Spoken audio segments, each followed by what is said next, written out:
Sometimes it's just needs a minute. This is day 1,761 days since Richard was forcibly removed from his barracks room and his life was taken from him. It is May 28th, 2025. We're a little bit, we're going to be burning the midnight oil again.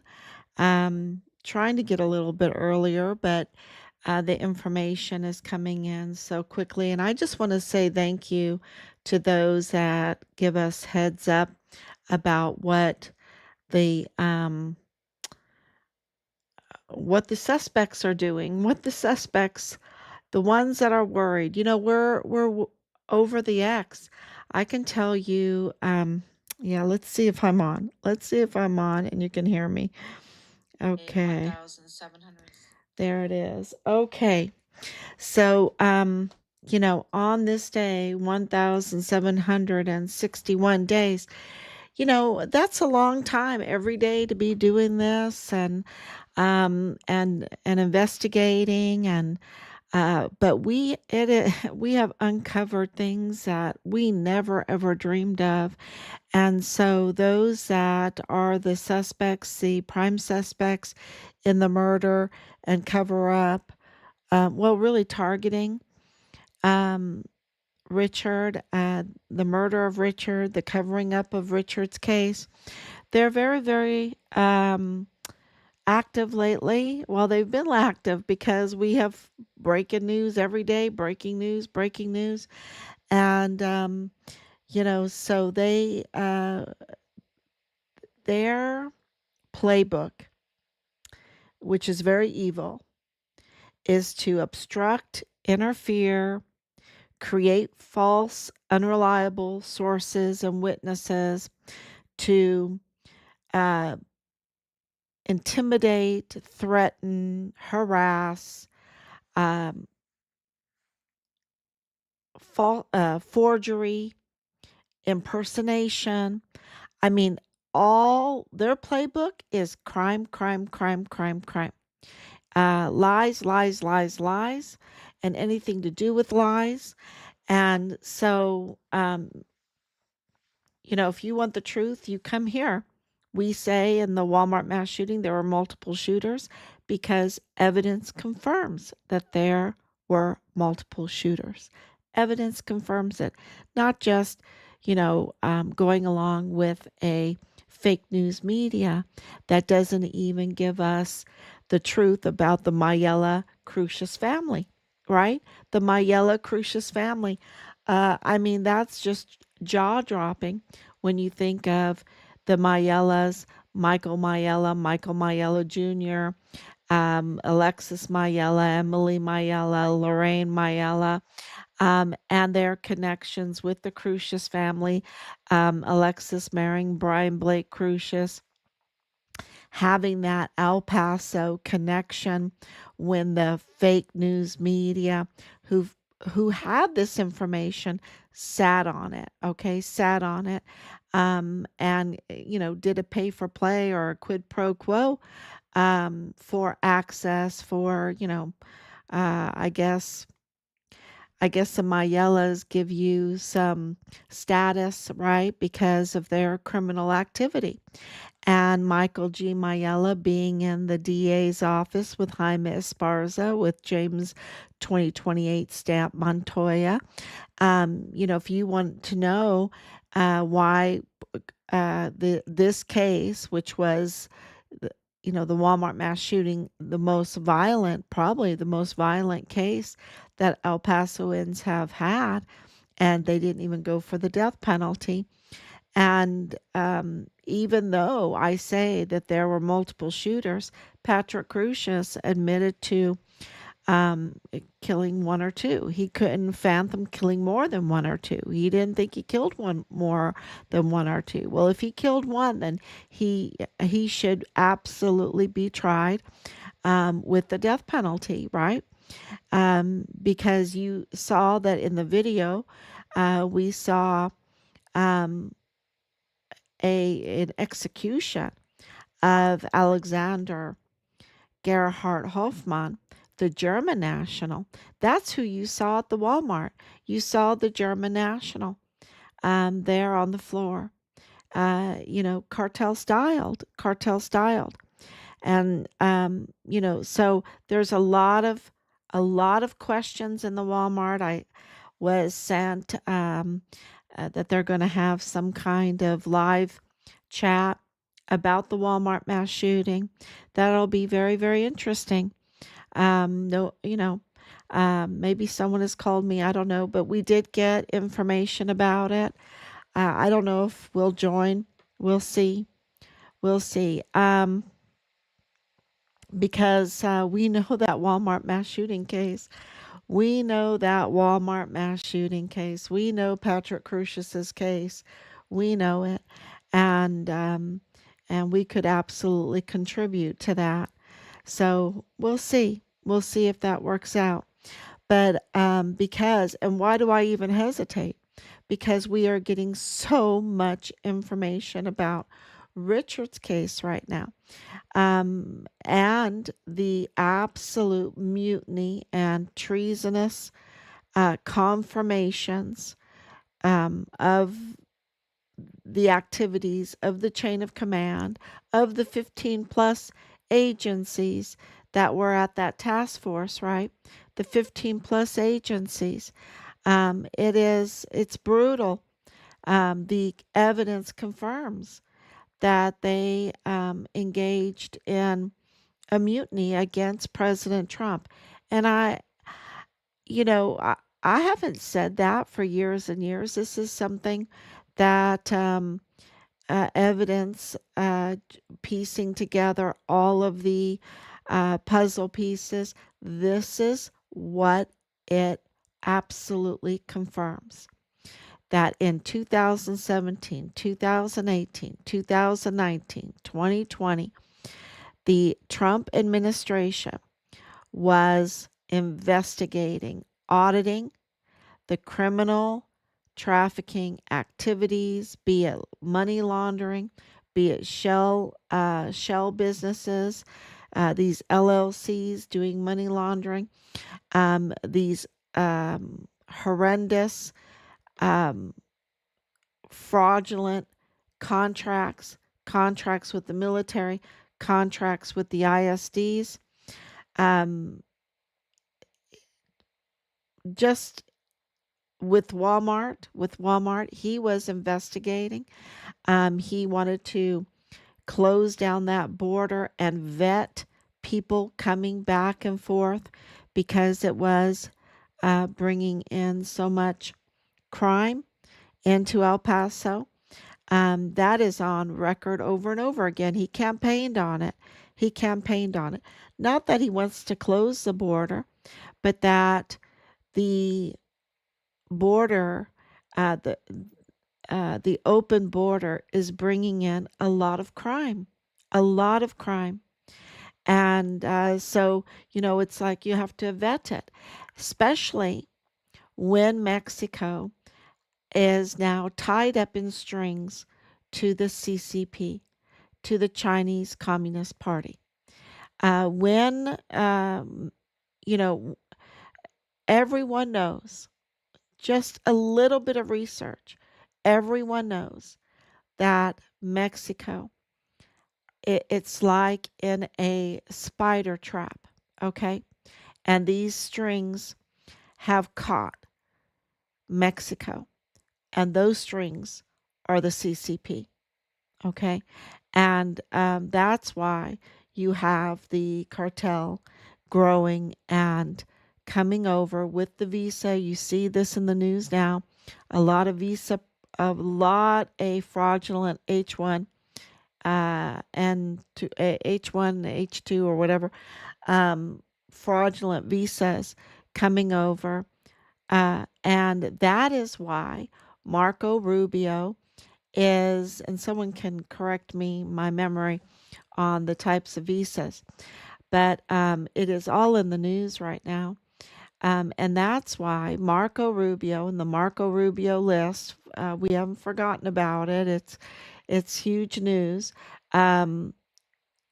Is identifying, kind of like the poisoned ponds, right? Kind of like the poisoned ponds that I just posted up. And if you haven't had a chance to read the Operation Poison Ponds, that would really be helpful in understanding it. It has really helped us understand that this kind of fraud, this kind of criminal um,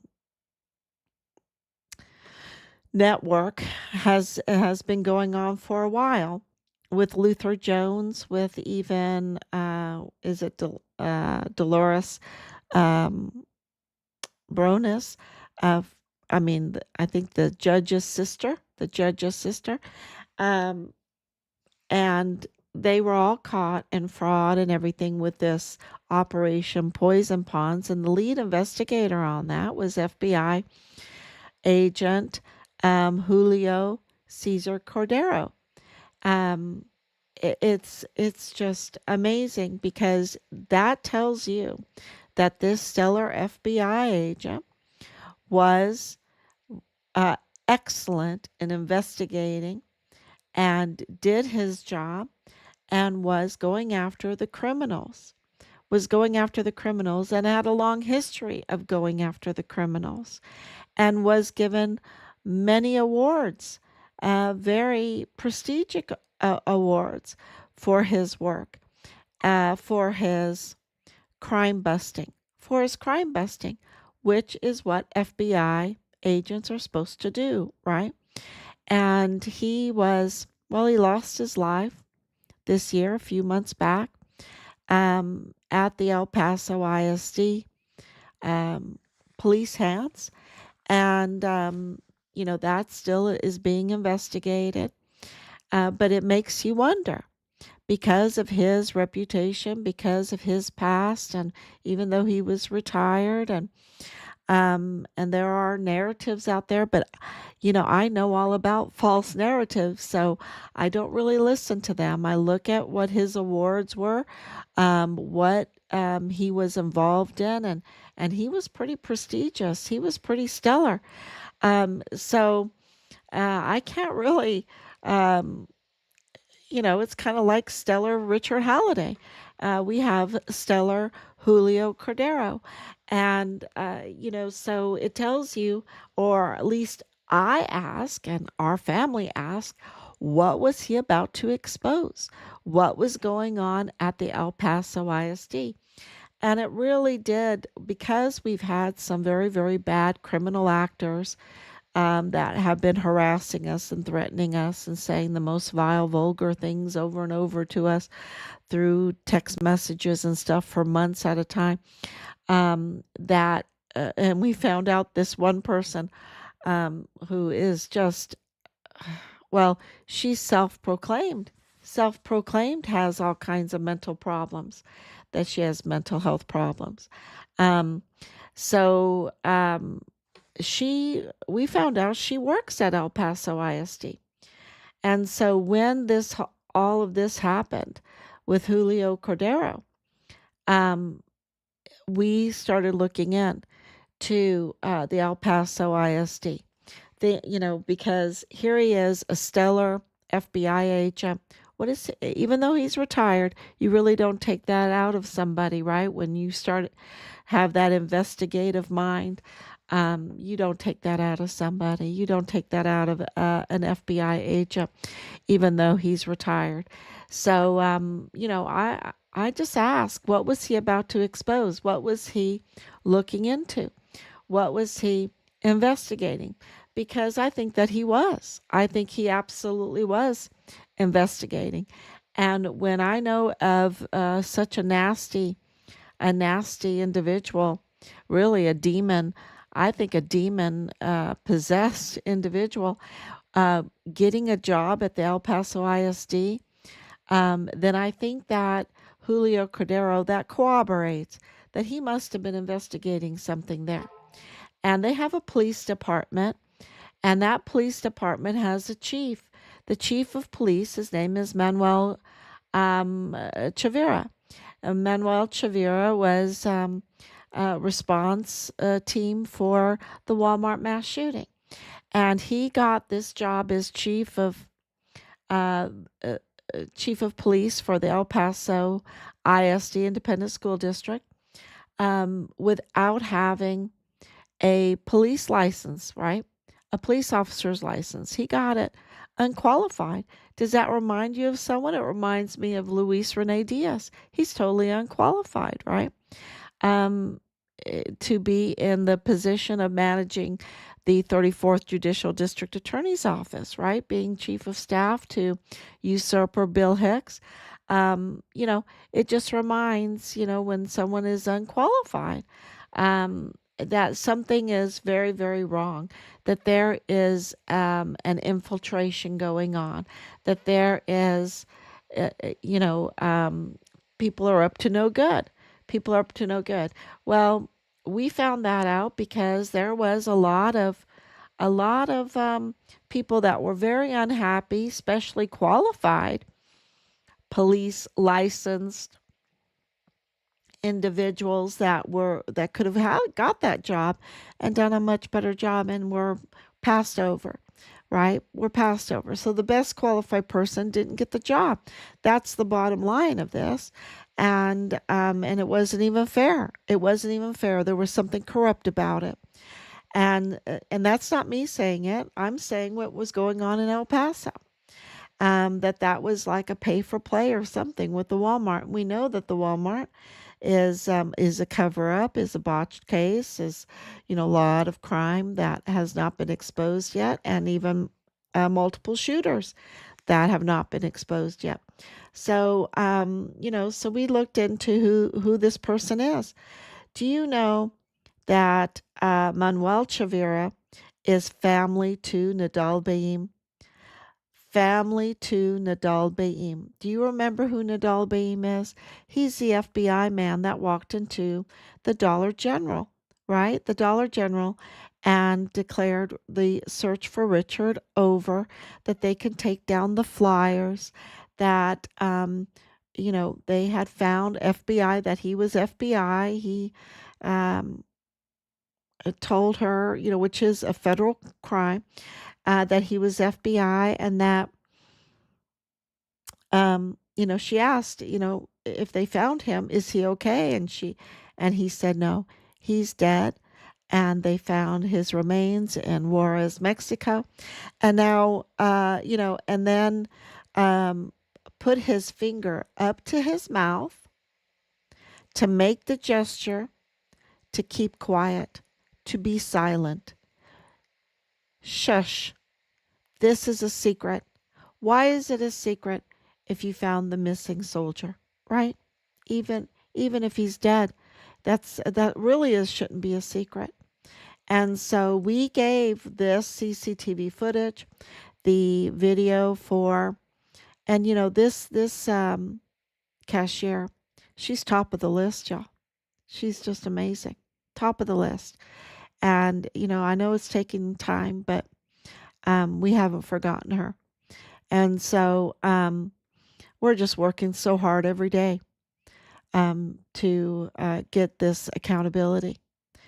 But we have not forgotten her.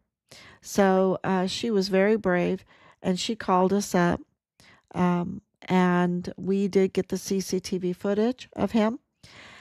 We did not know who he was. This was 2020, and so he was wearing a mask, and we turned it into the FBI. We investigated it because they told us he was just some guy who wasn't important. And we knew that they were lying to us because they had been lying about everything else. And at the same time targeting Richard.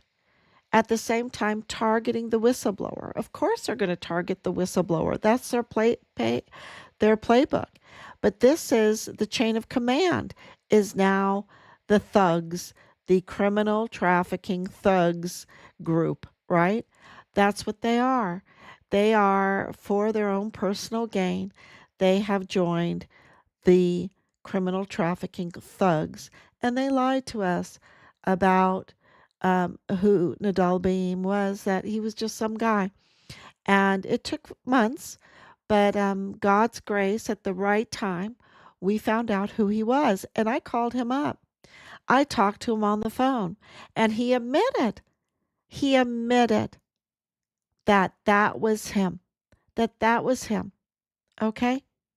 So that everything he said, that was him.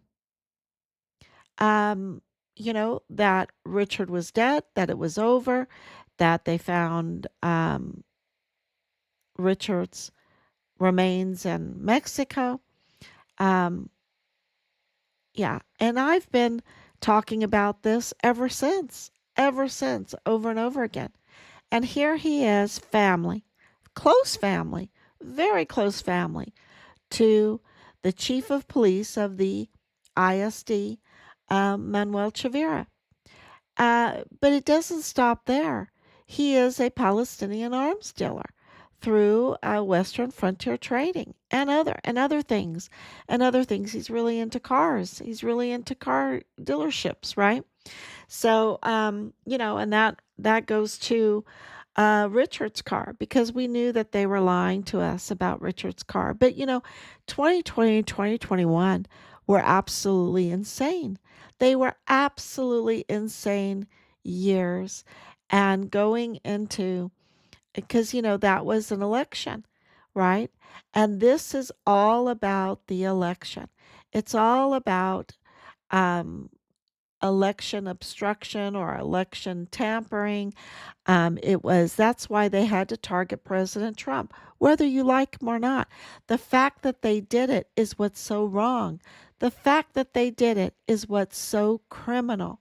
They interfered with the election by giving a false narrative, by even orchestrating a Walmart mass shooting that killed so many. That was like one of the most violent things, right? And now they don't, then they don't even have a trial. Then they just plea deal it out for, using a severely autistic and individual with special needs, that they had groomed, and his father is mind control expert or whatever, trained, mind control trained, and the their Mayellas are in the federal courthouse and in the DA's office and the FBI and Walmart cybersecurity and in mental health also. Um, are they in the car business? Are they in the car business too? The brokerage business, are they related to Chavira? Well, we know that Nidal Baem is related, family related, to Manuel Chavira, and we know that that he is chief of police for the El Paso ISD. When everything was happening to us, as far as being targeted and threatened, even our lives were threatened. And I mean months of just the most vile, vulgar harassment. Yes, he didn't recant his statement. The second time around he recanted. But look, you got him on video. You're talking about Nidal Baem. These are, what did I say? These are criminal. He has a long criminal history. Okay? A long criminal history for fraud, tax evasion, terroristic threats. He he's up to no good. He's a no good character. He has a playbook, and that playbook is to lie, lie, lie, right? When he's in trouble. And he just couldn't stand it when he saw Richard's flyer. And when you look at that video, I've looked at it probably 1,000 times, and I'm not joking. We're at 1,761 days. So we've been doing this every day, and I probably have it on record that I've looked at it about 1,000 times. I have looked at that video, that CCTV video. It's probably the most honest thing that he's done. He was so emboldened. He's so sure of himself, right? He's just like, I got it all under control. Because listen, not only is he the father-in-law of Lieutenant Colonel Bradford Bugado in the G3 with major, major connections with that, okay? Major connections. Because you're talking about some dirty generals. You're talking about some, very profitable contracts. So very, very big dudes that get a lot of money for these contracts, okay? And we know this because my husband had over 30 years in the military. We have over 80 years of combined service. We know all about contracts, the military contracts. We're a trillion dollar funded military. That's it, I mean, really, look at our military, right? Uh, uh, it is the biggest. It's the biggest. It has big, big contracts. It makes a lot of people rich. That's why they like wars. That's like that's why North Carolina didn't get the help, but Ukraine did. And over 50% of the weapons that went to Ukraine went to the Mexican cartel. That's not me. That's on record. That's on record. So Nidal Baem, he's a Palestinian arms dealer connected to G3 Lieutenant Colonel Bradford Bugado in the 32nd ADCOM with all these connections. And 32nd ADCOM G3, that's Richard's command, right? So they have access to all of his information, access to this case, access to all his whistleblowing reports, his files, everything, access and power over anyone below in the chain of command, right? And they're up to no good. And so if he comes back after his brother, I mean, not his brother, well, maybe they called too. Maybe they called too. But after his son-in-law said, "What the hell did you do? What the hell did you do?" Right? Can you imagine? Can you imagine what he went through after he, like, all prideful, went into that Dollar General and misrepresented himself as an FBI agent with power and said, "Take down the flyers." Like, who is he? "Well, I'm an FBI agent. Take down the flyers." Right? Um, you don't have an audio of what he stated. It's hearsay. It's hearsay. ASEN. No, we have the video. We were there less than an hour after. You know, I think, Alex, you're playing a game. You must be his brother or something. You must be in that little group because I'm telling you, we have the video of the cashier and we interviewed the other people in the store. Okay? There's no hearsay here. He went into that store. We were there less than an hour after he had done it. And he had said Richard was dead. His remains were found in Mexico. In Mexico. Then, listen to this. Then we called the State Department and talked to our connection there in Juarez, Mexico, in the State Department. And he confirmed that the FBI was in Juarez looking for Richard's remains in 5 locations. And he proceeded to tell me where those locations were. Now, that corroborates what Nidal Baem was telling the cashier. That confused the cashier because she didn't know that Richard had been dismembered. That didn't even enter her mind because she's such a hero, such a good person. But this is, so not only that, but we have the liaison to the to the State Department, that's DHS, that corroborated our story. We also have DES Thomas Kane that corroborated this story, and we have others. So this is not just a one person Nidal Baem. Nidal Baem was caught on video. I've watched that video raw, over and over and over again, with the net with the witnesses describing what was going on in the video.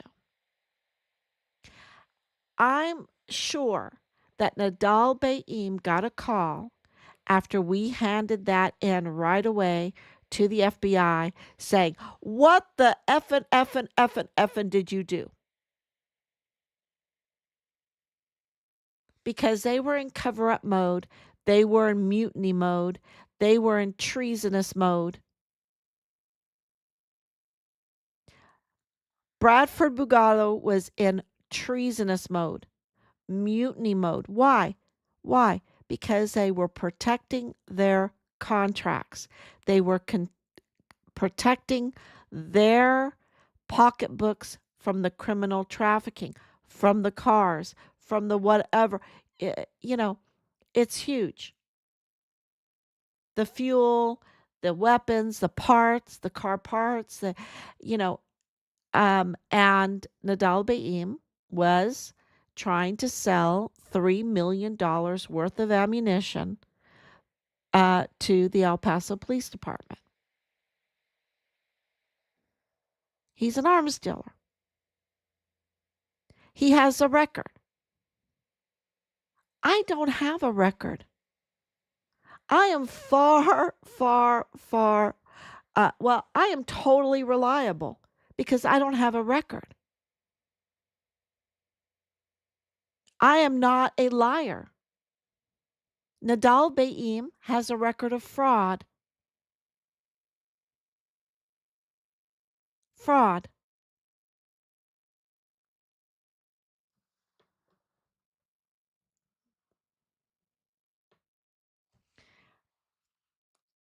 Oh, absolutely, Alex. That's absolutely he's asking why not give her the reward money if she's such a good person. 100%. That's why I said she's on the top of the list. There's a list. There's a list of heroes, absolute heroes that have absolutely given us the information that has broken this cake, put cracks in it here, there, and it's just breaking. And yeah, so I don't even know who Susan Smith is. I know that I'm the gold star mother of Richard Halliday, a hero, a whistleblower, and a witness to the investigations of President Trump. He was a witness to the criminal trafficking investigations that were being conducted. And that's why they targeted him. And I'm not done with Nidal Baem yet because there's more information. When we were being harassed, like this Alex Everett is, and you know what? Let me see. I'm blocking him. There. Go do it on their site, the witch's site or whatever. Not this site. We are focused. We are focused on getting accountability for El Pasoans, for Americans, for Richard, for Vanessa Guillen, for Asia Graham. We are focused on getting accountability. And I'm not done with Nidal Baem yet because evidence confirms that he is not only family with Bradford Bugado and Manuel Chavira, but he's also family to the Company E Texas Ranger Gustavo Sanchez that was assigned to us, not to Richard's case. I mean, it is kind of Richard's case, but to us to look into the people that were extremely severely harassing us, threatening us, trying to obstruct justice in this case. So Gustavo Sanchez, a Texas Ranger from E Company, was assigned to us and is a family member to Nidal Baem, to Manuel Chavira, to then Bradford Bugado, right? They're right there. They're all family members.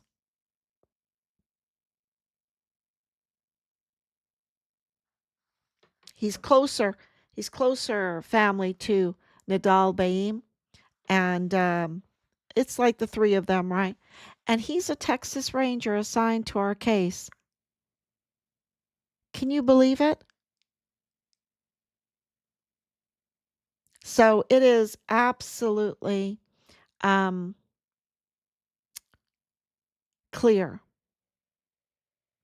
that this was an orchestrated, institutional criminal trafficking network. And that's why Julio Cordero is so important in this, because he knew where it was at. He had that experience. He knew. And that's why I'm very suspicious of his death. Very. Because he knew. Once you read through Operation Poison Ponds, you will absolutely understand, because he was the lead investigator on that. This institutional criminal network, like Luther Jones, he put Luther Jones behind bars. Who else was he investigating? What other loose ends did he want to tie? What was he doing?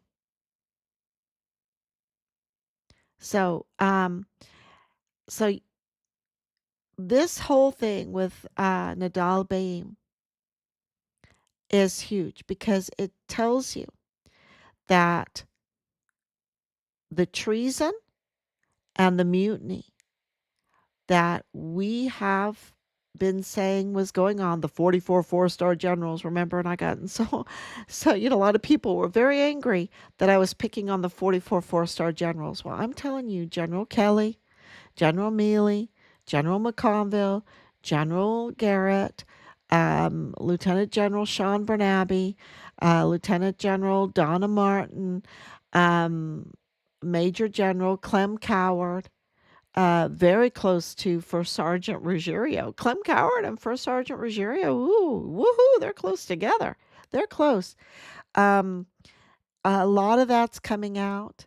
Um, but the main point with Nidal Baem, that Nidal Baem absolutely corroborates and confirms, is that there was institutional corruption, institutional treason, and a mutiny. And that mutiny was against President Trump. That they were not listening to the commander in chief. He's commander in chief. He's chief law magistrate, right? He's the chief law enforcer, chief magistrate. He's the chief. The president of the United States is the chief. And whether you like him or not, during the whole Biden, and I did not like Biden, I did not like Biden. I think he was the worst president ever. But I never, even though I said I didn't like him, but I never went and plotted against him, schemed against him, tried to hurt him, wished him to be hurt. Never. I don't have a criminal record. I'm not a criminal. But General Kelly, General Mealy, General McConville, General Garrett, um, Lieutenant General Sean Bernabe, uh, Lieutenant General Donna Martin, um, Secretary of the Army Christine Wormuth, General Austin, who was the uh, Secretary of Defense. Um, and there's so many. I always miss them, miss all of them. But they absolutely engaged in this mutiny, which is treason, because they were protecting the Mexican cartel criminal trafficking network tied to the um, contracts, of course, tied to the contracts. But in this web that was totally captured by the CCP, they were serving foreign and domestic enemies, the Chinese Communist Party, and they were doing it for personal gain. And that's why you see that they weren't doing SOPs, following SOPs on Fort Bliss, that they were breaching security on Fort Bliss, that they were bringing in every kind of vice to compromise our young sons and daughters that had wanted to serve their country, and they were being entrapped with all the worst types of vices. I guess that's the right word for it, vices, because they weren't being taught the virtues, to be patriotic, have esprit de corps, um, to have the Medal of Honor ethos. No, all the vices were being brought in an unsecured Fort Bliss military base that they were engaging in criminal trafficking. And that was absolutely grand theft larceny of our stuff, our stuff. And they were doing it in our uniforms at the taxpayers' expense. And it was absolutely mutiny, because they were not obeying the President of the United States, the Commander in Chief. And they were obstructing, and this is evidence confirms that they were obstructing and interfering in the investigation, the murder investigation of Richard.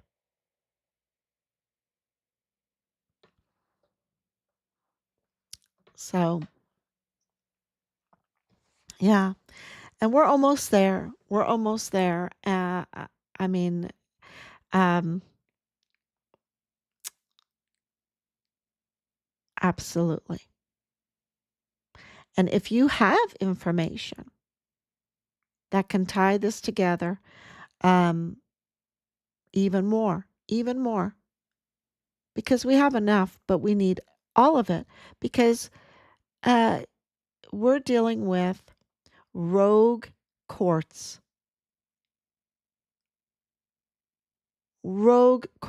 a rogue judicial system. It's a mess. And so you've got to do it rogue investigators.